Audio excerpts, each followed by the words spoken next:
So when we left off the lecture, we had just seen America get involved in World War I. I had taken you through the system. We'd pretty much fought the war. But now I want to look at what we did that allowed America to be so successful. Why were we able to win World War I so quickly? And it was quick, guys. Think about it. World War I lasted from 1914 to 1918. But America didn't get involved until 1917. And a year later it was over with. Okay? It's because our economic machine allowed us to do something that other nations could not do. It's also, at least partially, the luck of geography. We were a long way away, and the fighting wasn't happening in our backyard. England and France were being torn up by the Germans, so there's something a little different there. So how did we organize America for war? Well, the first thing that Wilson did, even though he's a progressive who had campaigned on the promise of breaking up trusts, he suspends all the antitrust laws, and he allows companies to charge whatever price they want to for their product. Well, that's because he recognizes that in a free market system where you can charge whatever you want, you will create a product as efficiently as possible and as quickly as possible.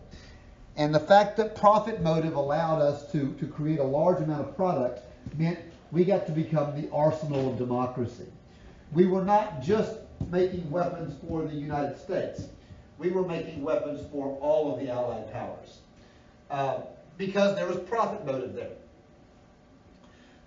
The other thing that we did is we placed Herbert Hoover in charge of the War Industries Board. And what the War Industries Board did is it went into American corporations and it told them how their money should be spent. What product should you be making? In fact, it legislated what products some companies had to make. And the reasoning behind this was you can either make the products that we suggest or we can nationalize your corporations and we're going to make the products. Well, companies decided rather than be nationalized, they would just cooperate. Places like Ford quit making cars and started making the predecessor to the Jeep. There was a ceiling fan company right here in East Texas, in Jacksonville, Texas, called Old Jacksonville Fan Company. They quit making ceiling fans and started making props for planes. This was going on all over the country. The War Industries Board was finding ways to efficiently use our industry to put out product for war. Now, this is not a very capitalistic answer to the argument. It's actually a very socialistic answer to the argument. But it worked during times of war. We also put this guy, George Creel, in charge of the Committee on Public Information, or you can just call it the Creel Committee if you want to. The Committee on Public Information was a propaganda committee.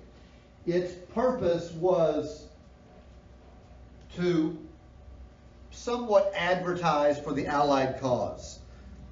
And they put rules on how you had to refer to creatures or people or nations. The Germans had to be referred to as the Hun because this would bring up images in our mind of Attila the Hun and these Germanic barbarians that had invaded and had sacked the ancient Roman Empire. Well, that's what they want to link the Germany of 1914 with, is these barbarians that had already destroyed Western civilization once.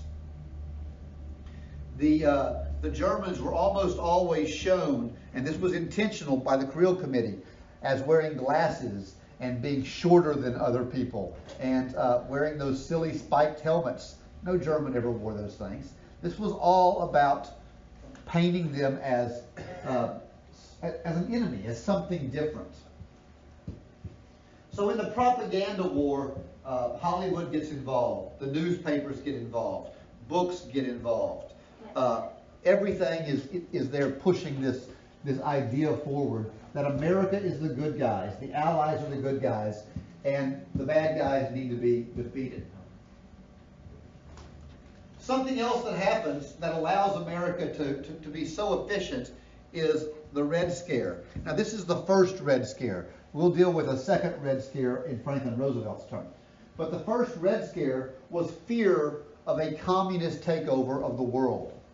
Now, that may seem silly to us today, but if you were around in 1917, it seemed very reasonable.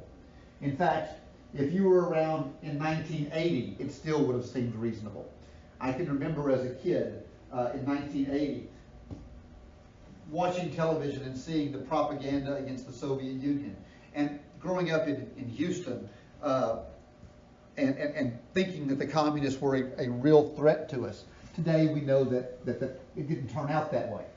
But at this time, there is a reason to be afraid of it. And if you know a little bit about your history, you'll understand why. We're going to shift over here to a world history class for just a minute and talk a little bit about what was going on in Russia at this time period. Because you can't really understand the Red Scare if you don't understand the goings-on in Russia. Russia was led by the Romanovs. The Romanovs were the oldest royal family in Europe. They were the second oldest royal family in the world, okay, behind the Japanese emperor. But while Russia had been around a long time, and while they were at least tangentially a European power, granted a lot of their nation was in Asia, but their capital and their leaders were Eastern Europeans. They had not gone through the Renaissance in the same way that the rest of Europe had. And in 1917, a peasant living in Russia would have had more in common with a peasant in France in 1500 than a modern French person, because there was no industry. They still had a serf system.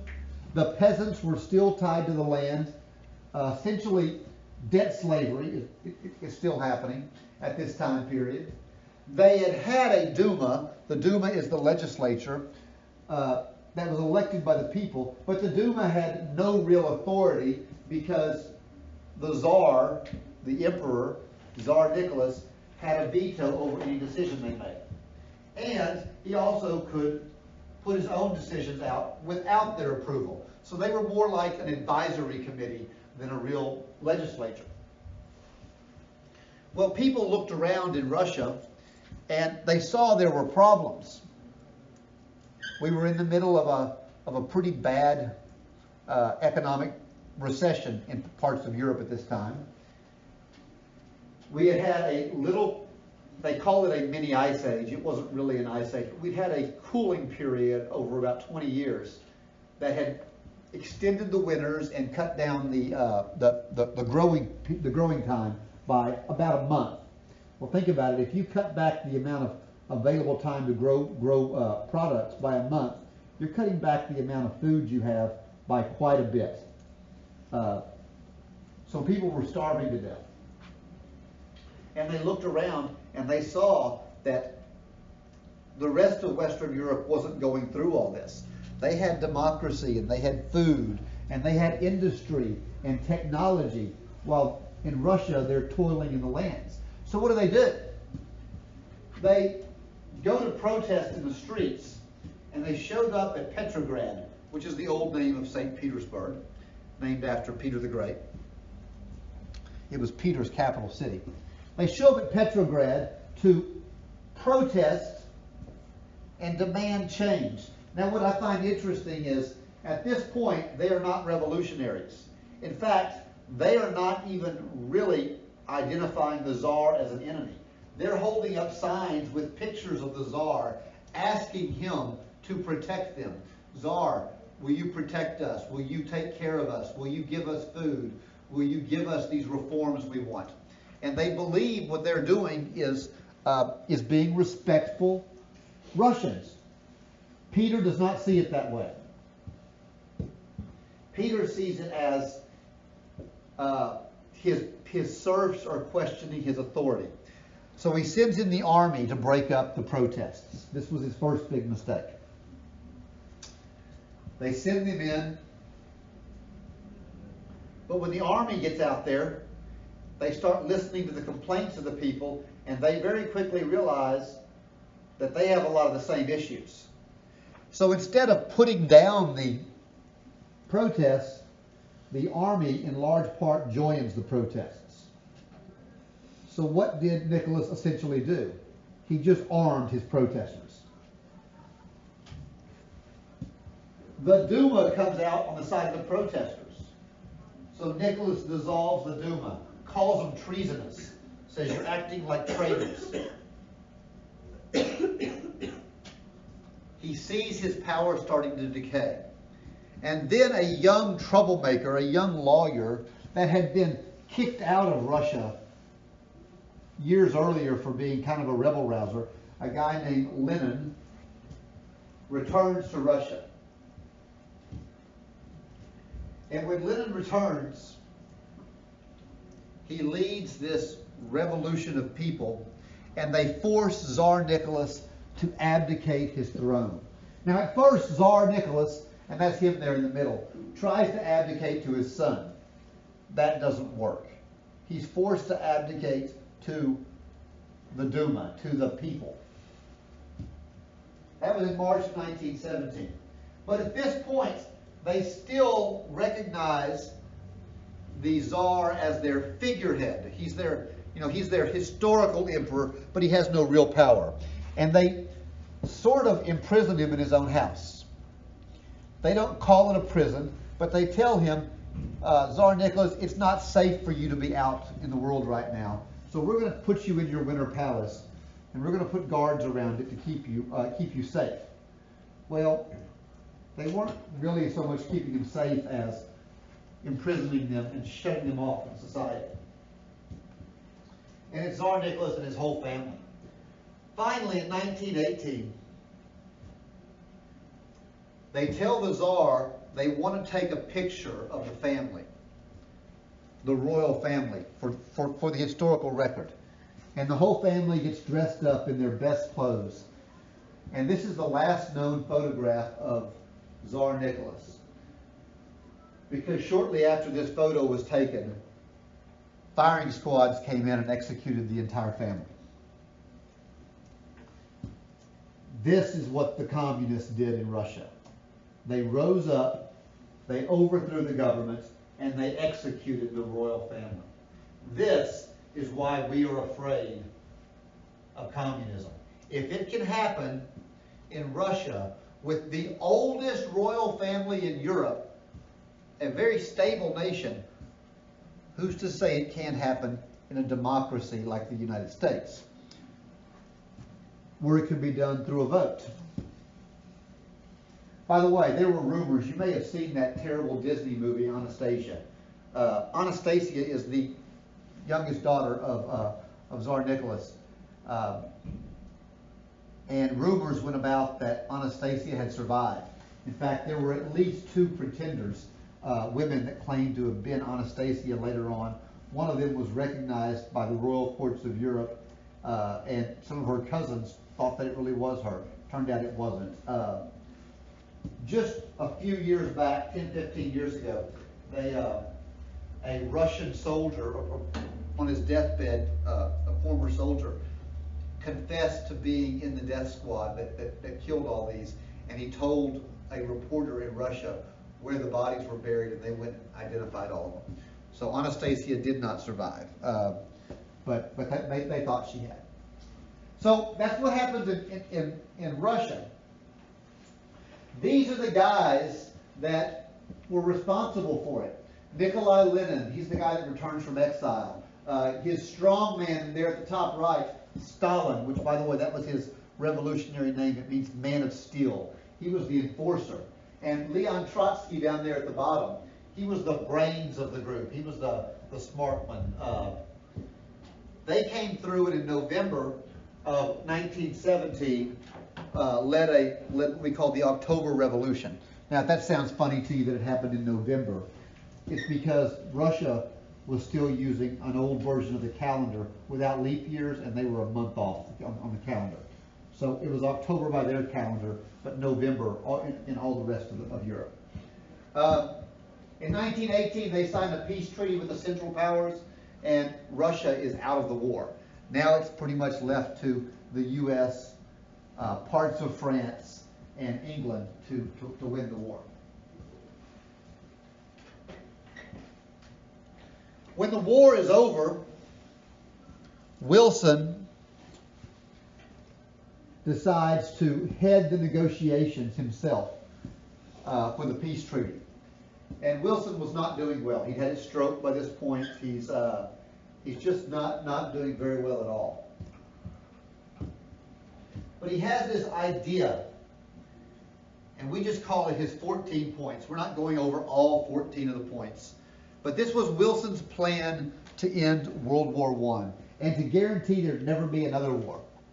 First off, he said there could be no more secret deals with other nations. Well, this makes sense if you think about it.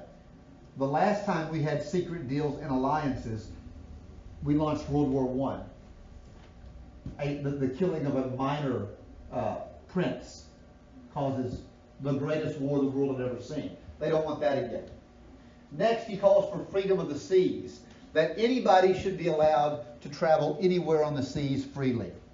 Well, that sounds great until you think about what happens if somebody decides to freely travel right down the coast of Galveston or something. We don't particularly want North Korea putting a gunboat right off our ports.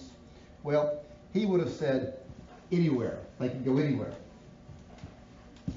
The third one, I think this is an interesting one, although not at all realistic. He said that the interest of the colonies must be taken into consideration when decisions are made. So the mother country can have colonies, but she needs to adequately manage them to the benefit of the colony, not the benefit of the mother country. Well, that sounds great, but we know that's not realistic. He calls for nationality by self-identification. This goes back to that Alsace-Lorraine problem we talked about before, where are they German or are they French? Well, instead of going to war, he would say, have a vote, have a plebiscite, let the people decide. And then there's his baby, the most important one. If you only learn one thing, learn about the League of Nations. The League of Nations was supposed to be this world court that would prevent war from ever happening again. Remember, I told you the other day that Wilson had a great respect for public debate and oration. Well, that was his idea here. Instead of going to war, he thought what would happen is all the nations would just send their delegates, and you would argue your case as if it was a courtroom before the body of the League, and the League would just vote, and things would be determined fairly, and nobody would have to die. Sounds great. Did not work at all. The League of Nations was a complete failure. So he takes his 14 points and he goes to negotiate the peace treaty at Versailles. And I know it's spelled Versailles, but it's pronounced Versailles. That was the palace that Louis XIV built in France. And the Versailles Treaty is what formally ended World War I. Write that down somewhere so you know it. That's going to be one of your terms on your next test. The Versailles Treaty formally ended World War I. Who's there? Wilson is there representing the United States. And by the way, this is the first time in the history of the United States that a sitting president left the country. It had never happened before. And it created a constitutional crisis.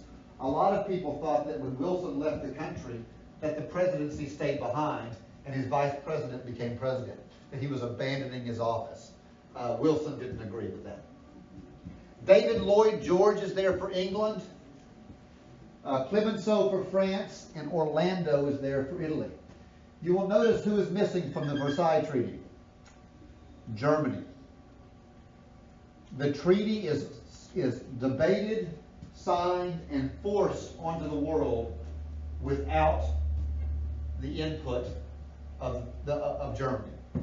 The nation that lost the war has no input into this treaty at all.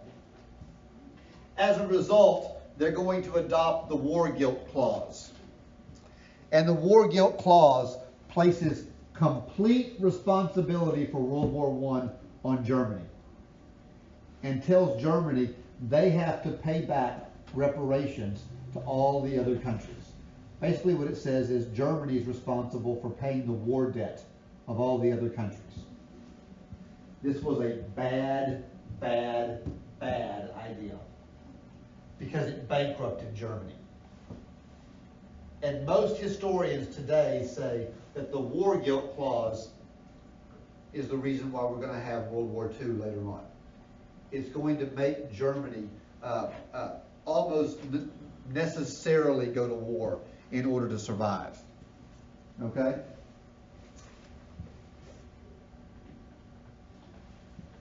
We'll pick up with the U.S. Senate and their rejection of the treaty when we get into the 1920s.